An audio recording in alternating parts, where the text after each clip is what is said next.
end game is having a huge amount of people that I'm able to say, hey, give money! Give money, you cheap piece of shit! And they go, okay, shut up and take my money!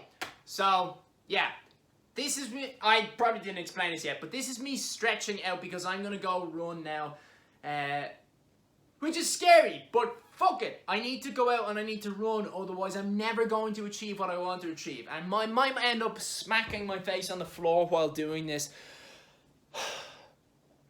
But I got 7 years left, so if I don't spend my time throwing dice, then what am I doing? I'm going to be sitting and waiting there for death to arrive, and fuck that. So today I have had a very productive day. I haven't done anything particularly special. I have just cleaned the house from top to bottom and done the sort of thing where you look at something and you go, you know what, I haven't cleaned out that at the center of its being for quite a while, so I'll clear out all the drawers and all that sort of thing.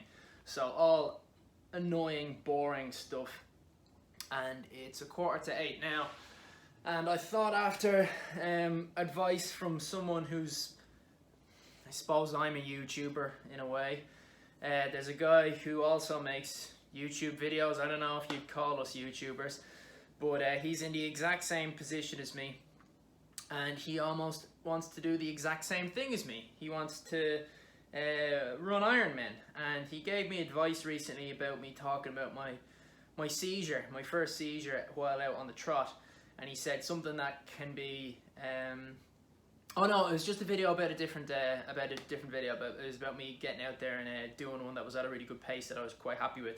And he was saying something that's better for seizures, it's just less fun, so people don't do it as much, is if you do longer runs for just a long time period, and apparently it does quite well for your heart to be able to keep an even amount of blood flow flowing through your head. And I'm going to take his advice, seeing as how he's more experienced in this situation, in this experience than I am.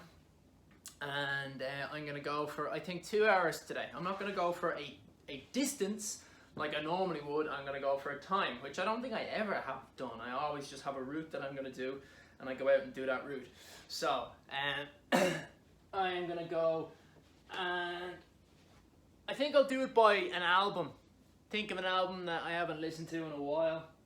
One that'll, you know, be an exciting sounding one, something by The Prodigy, maybe The Chemical Brothers, Led Zeppelin, that sort of thing, something with a bit of pump to the heart. And I'm gonna go for 2 hours. I'm gonna bring the dog out for a half hour, that's normally enough for her, and then drop her straight into the crate, and then bugger off straight away and do an hour and a half out there on my own, and we'll see how that goes, and I shall report back the findings back here. I think my phone is out of, I haven't realised it, but I hadn't, it's using only Wi-Fi, so I don't know if it'll actually work outside of the thing. I need to pay for the credit, because there's no point in having credit on my phone, seeing as how I'm in the house all the time, except for when I do this, so it might not work, and I'll calculate it using my run afterwards, because I'll just be doing the same lap around something, and we'll see how we go. The question is she up for a 30-minute run? That's the question. Now, something else that I forgot to mention is that seeing as how I've had a really good day, I feel like this happens quite a lot with me personally. I've heard it mentioned by Jocko Willink before as well, that discipline and willpower, even though it is a muscle and it can be worn out, it can also be warmed up. And that often, if you do something good straight away first thing in the morning, like instead of playing computer games, you know, you make your bed. That's an sage old advice of just make your bed in the morning. It sort of sets you up for doing things. And something that I want to try and do is, because I lost a lot of weight recently just before I did that Thanksgiving race, or Thanksgiving dinner mixed with the Thanksgiving running. Afterwards, I was eating the leftovers and I hadn't actually gone out for a run. I was really tired from that. Stop that. And, okay, she's definitely up for a run. This is a good sign.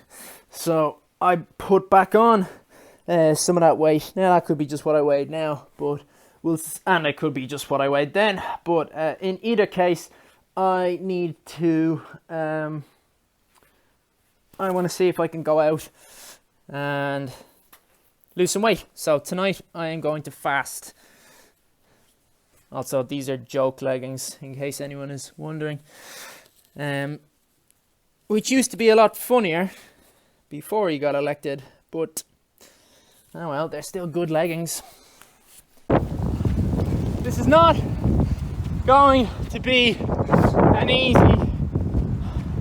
hour and a half of running on my own. I finished the half hour with there, but the wind is going to work tonight. It's like falling out of a plane shit. So what happens next, that there's no footage up for obvious reasons, is I almost have a seizure. So there's a build-up, there's a really obvious build-up before I have a seizure.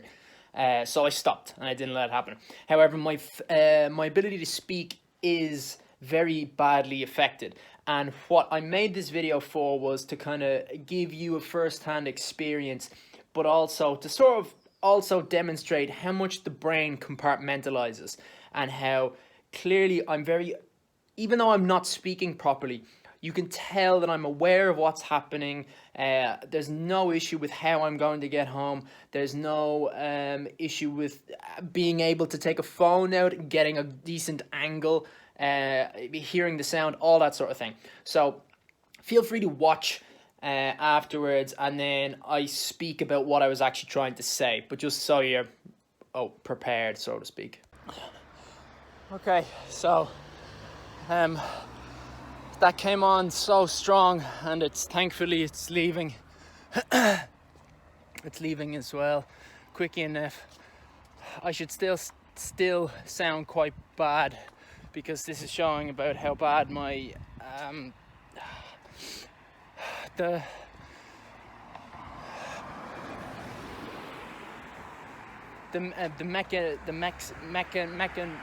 mechanasia, the drugs, the anti-surgery stuff, it calls a load of dizziness and shit like that, and it's meant to stop seiziousnesses when I'm out exercising. But you know, I wasn't out for I wasn't even out for a full 2 hours amount of time, and it didn't get up to the point that would have been not even a half of a marathon. So I don't know how I'm going to be able to finish this off entirely, but after I started feeling a little dizziness, so I was like, okay, I'm not going to fidget in the amount of Evernote. It is getting better, but I think I do actually remember this happening before as well. So my speeching was dropping off, and it was becoming very difficult to speech. But I mean, like a freakishly powerful amount of terror and depressing, like, it's difficult to describe it. Even when, you know, walking back home, it's slowly gonna come back, and I'm gonna be able to speak normally. But I'm just trying to say it while I can still remember it. The depressing and the fear was, even though I was aware where I was waking up and I was making a situation that I knew, okay, you're getting a little test, losing it, so let's be sensible and not stop walking. And then out of nowhere, it just came on this horrible, like the feeling of fear and depression that, I don't know, it's like it's a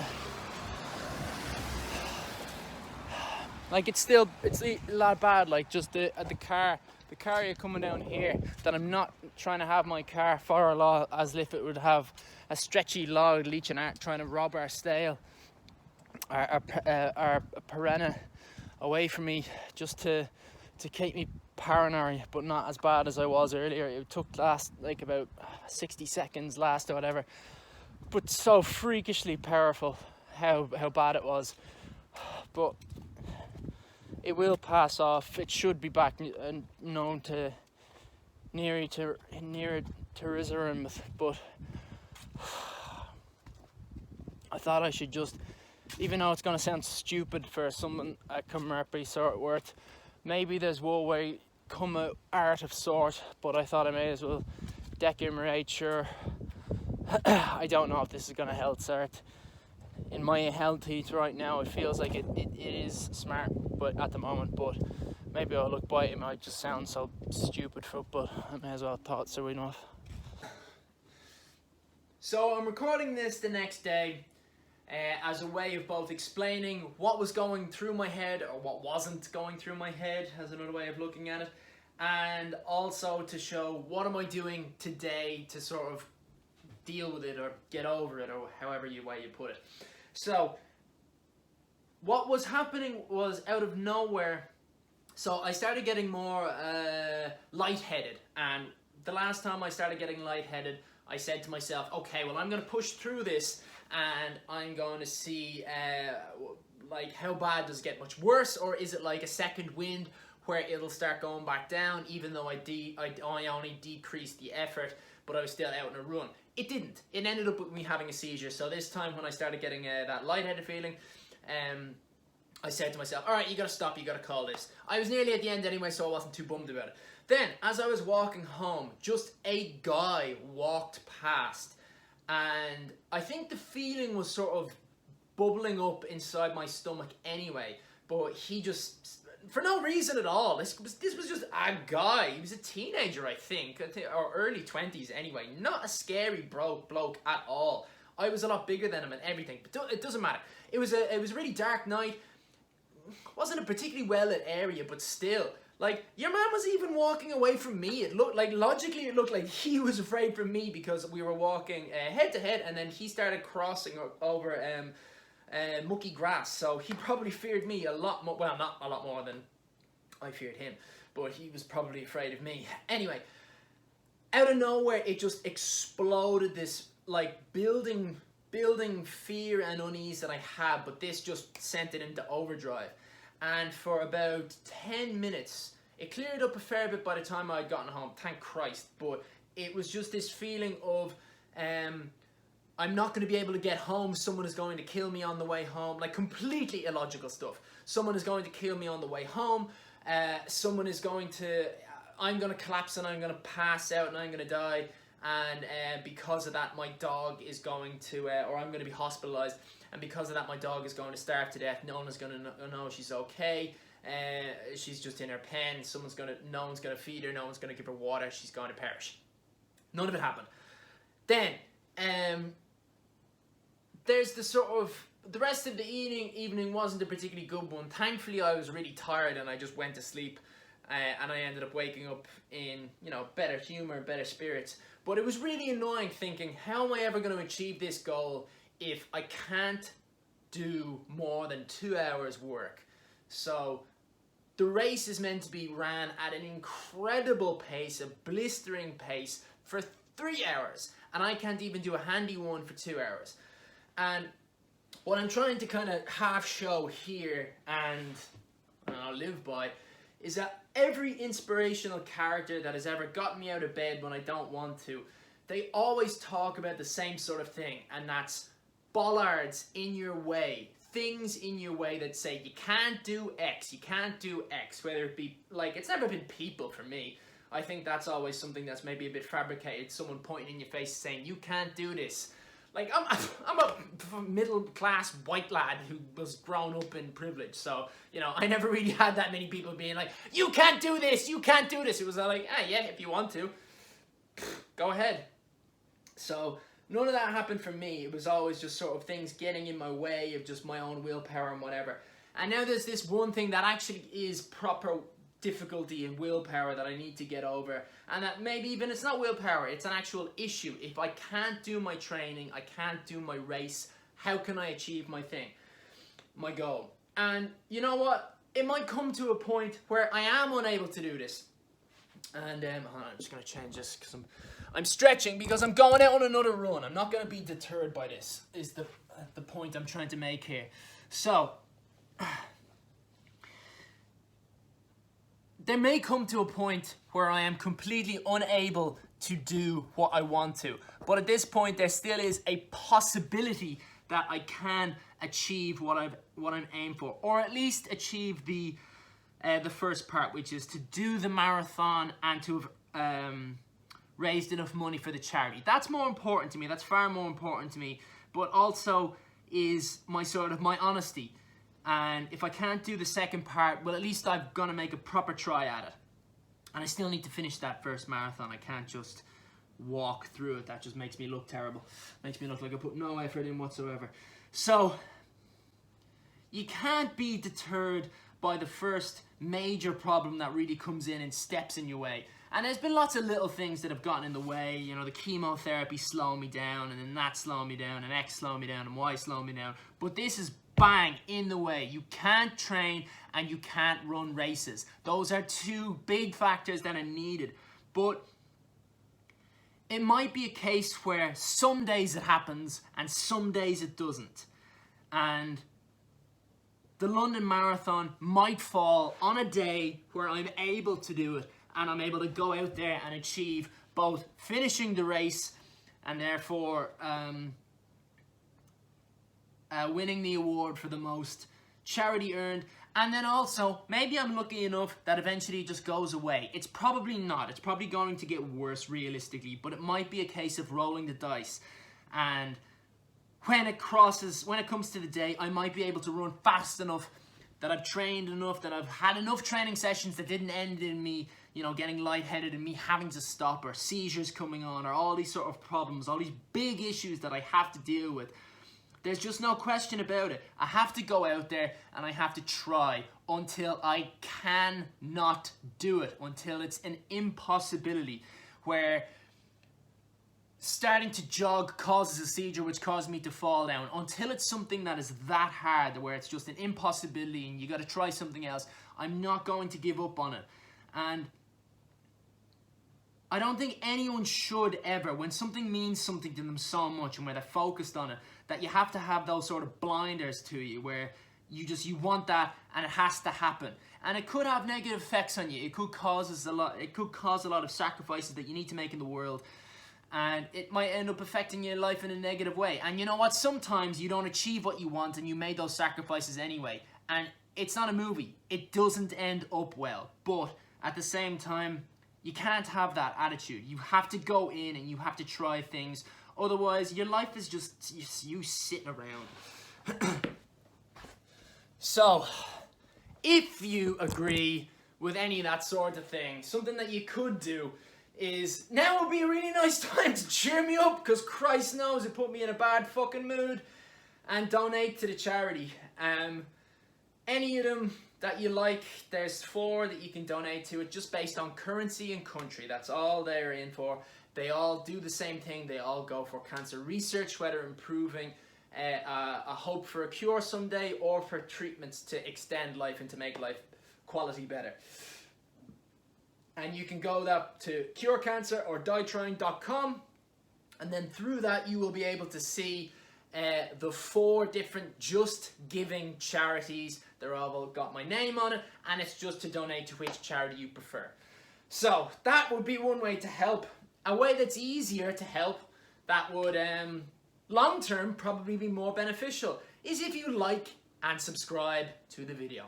I know it sounds really sad and really simple and stupid and pathetic, and I hate saying it, but this is for a bigger thing than myself, which is partly one of the reasons why I feel so compelled to go out and run when it's a risk of me falling on my face and smacking my head open, which is a good thing. It's a good thing to have that drive, that need to want to do something every day when you don't want to.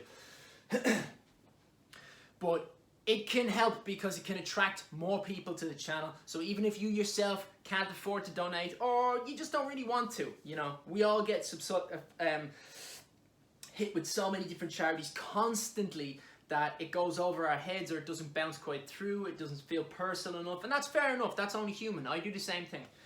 But something that you can do and maybe attract someone who does feel compelled to donate is if you like and you subscribe to the channel, because it adds to a mass following, which is what the end game is having a huge amount of people that I'm able to say, hey, give money! Give money, you cheap piece of shit!